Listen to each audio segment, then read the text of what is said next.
This is the story of a wrist. Not just any wrist, but my wrist.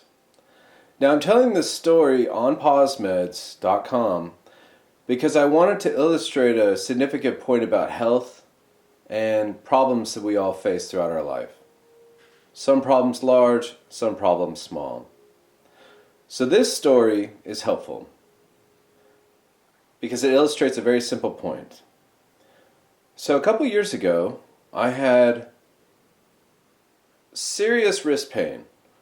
My normal range of movement is close to average. There is some tightness, but fairly normal. For a period of time, I could only move it about that far, and down about that far. So restricted movement. I also had a pretty significant bump over here that was swollen. So this bone, this junction of bones here was swollen. And I didn't understand quite what the problem was. So I went to a doctor, and the doctor said, you should get an x-ray. So we got an x-ray, and she said, yes, you have some swelling here. You are likely pre-arthritic, so that means you will have arthritis affect your joints in the future to some extent, and that surgery might be an option to fix this wrist pain, discomfort, and lack of movement.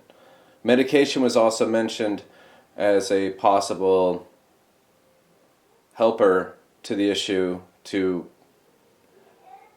assist movement and or the pain associated with movement. So before I took any further steps, I thanked the doctor, of course, for their time, noted everything that was said to me, and was still trying to figure out exactly why. There was a couple of reasons why I thought this wrist might be hurt. It's the one I use most. It's, for sports, for writing, and so forth. This is my primary. But I also thought, why does my other wrist feel okay? I mean, it's also used for a lot, and the differences are quite substantial. And there was no discernible injury that happened to this wrist.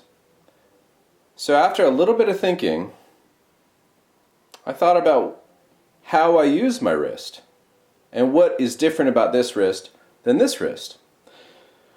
And without too much time, I realized this was a major contributing factor. Sitting or laying down in a fixed position, holding in a fixed position for up to an hour at a time, just like this, while you read, was probably a large part of the problem. And if you, like me, do some reading on a device like this at night, that could explain a lot. Not only is it a device like this for reading primarily, but also this. We use this all day, every day. Everywhere you go, and look at your wrist. And when you drive, and when you lay in bed. This is very normal. This is the new normal.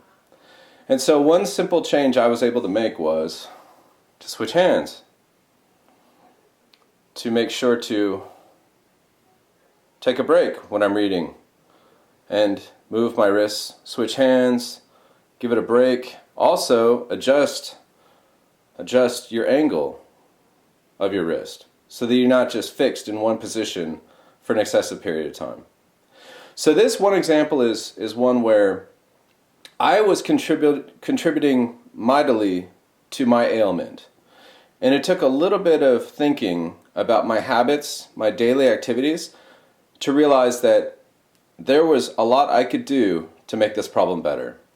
And so this is just one example of lifestyle choices and movements that can put you down a path towards needing medical care, up to including medicine and surgery or physical therapy, and just an idea that you can assess your daily activities and make a couple adjustments that might make all the difference. For more information and links to wonderful sources that provide all different kinds of information regarding health, wellness and up to resources for dealing with addiction, please visit pausemeds.com. Thank you.